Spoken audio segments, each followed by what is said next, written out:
Jæja, hér ein pæling. Hvað ef raunverulegt frelsi finnst ekki þar sem engar reglur eru, heldur einmitt í því að fylgja þeim réttu?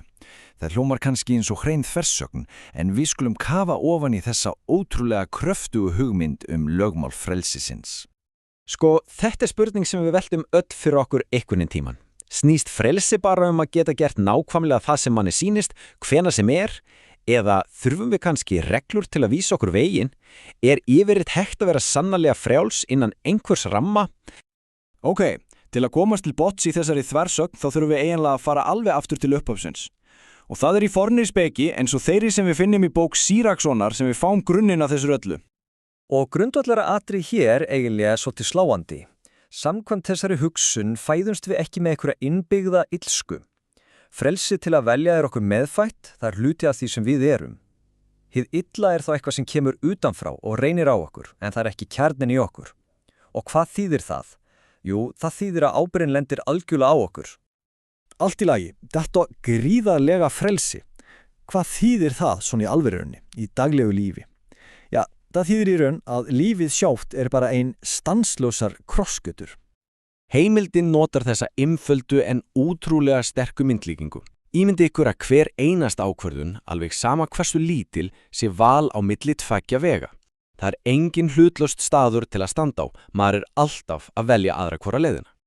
Annars vegar vegur lífsins, hann táknaður með vatni, ljósi, gleði. Hins vegar vegur dauðans, með eldi, myrkri og eymd. Og það sem kannski magnaðist við þetta allt saman. Valið 100% okkar. Þetta kallaði náttúrulega á rísastóra spurningu, eða ekki? Ok, ef við höfum þetta algjöra valfrelsi, hvernig í ósköpunum eigum við þá að vita hvora leiðina við eigum að fara? Jæja, það akkurat hér sem lögmálið kemur inn í söguna, en líklega á allt annan hátt en flestir búast við. Sko hendi nú öllum hugmyndum lögmálið sem einhvers konar fangelsi eða fjötra. Gleymið því. Þessi texti vill að við hugsum það allt öðruvísi, líkt og það sé, eins og landakort. Leiðarvísir í getnum oft ansi flókið landslag lífsins. Og þessi tilvitnun, hún neglir þetta alveg. Lögmálið ekki til að hefta frelsið. Það til að gera okkur kleift að nota það. Og þetta snillin, það bókstaflega notendahandbók fyrir frelsi sjálft.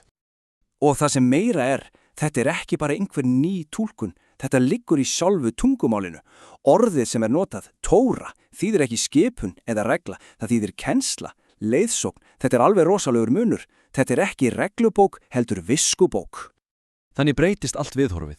Lögmálið ekki lengur einhver byrði, heldur gjöf. Þetta raun tjáning á umhyggju. Hugsaum þetta eins og þegar foreldri segir við barnið sitt, ekki snerta hita hellu. Það ekki til að takmarka frelsi barnsins, heldur akkurat til að vernda það svo það geti lífað góðu og hamingjusömu lífi. En bíðu, það meira, sagan ekki búin. Því þegar við komum að túlkun Jesú, þá dýpkar þessi hugmynd enn frekar.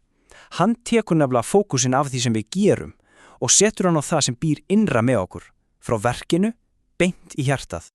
Jesús talar að hann sé ekki kominn til að ánema lögmálið, heldur til að uppfylla það. Og hvað þýðir það? Jú, hann ekki að henda reglunum út, heldur hann að grafa dýpra, alveg niður að kjarnanum. Hann að spyrja, hver tilgangurinn á bak við þessi reglu? Og þar með færist áherslan frá ytri hegðun yfir á innri mann. Tökum dæmi, þá sést þetta svo vel. Fyrir var sagt, þú skalt ekki morðfremja. Ok, það frekar skýrt, ekki satt? En svo kemur Jesús og segir, en ég segi, þú skalt ekki einu sinni reiðast bróður þínum. Búm, allt einur mælikvarðinn komin úr hendunum og beint inn í hjartað. Það snýst ekki lengur bara verknaðinn, heldur rótvandans. Og það nákvæmlega sama hugsun hér. Það ekki nóg að sleppa því að framkvæma eitthvað. Nei, hér raunverulega dýpra frelsi. Það felst í því að vera laus við það sem kveikir neistan í hjartanu. Fókusin á innri heilindi, ekki bara á ytri framlið. Ok, tökum þetta allt saman núna. Hvernig tengist þetta upp á spurningin okkar? Hvernig leysir þessi dýpri skilningur þessar augljósu þversögn milli þess að hafa reglur og vera frjáls?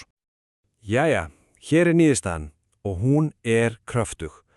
Lögmálið, ef við skiljum það svona, alls ekki óvinnu frelsisins, það akkurat verkfæri sem við notum til að verða raunverulega frjáls. Sannkallað frelsi þá ekki frelsi frá öllu, heldur frelsi til að velja það sem gott. Frelsi til að velja lífið. Þannig ef við drögum þetta saman, við fæðumst frjáls með val. Lögmáli er ekki fangilsi, heldur notendahandbúk og markmið er ekki bara að haka í box, heldur að umbreyta hjartanu. Þá verða að velja rétt, ekki einhver kvöð, heldur uppspretta gleði. Og þetta skilur okkur eftir með eina stóra spurningu sem er jafnviðeigandi í dag og hún var fyrir 1000 ára. Í öllum þeim óteljandi valkostum sem við stöndum frammi fyrir í okkar daglega lífi, hvað þýðir það eiginlega fyrir okkur hér og nú að velja lífið?